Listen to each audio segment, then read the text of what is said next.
morning. How are you? Sir, I'm very good, sir. But I have fault, sir. What is your fault?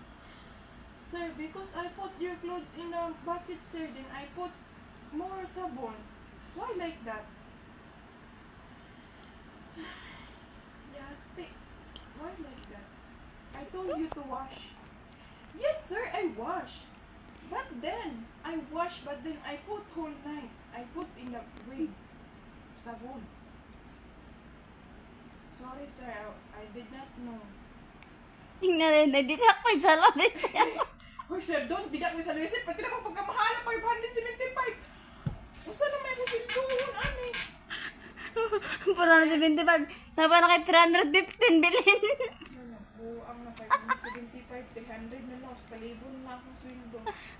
Sir, because, like this, one night, I put in the bucket.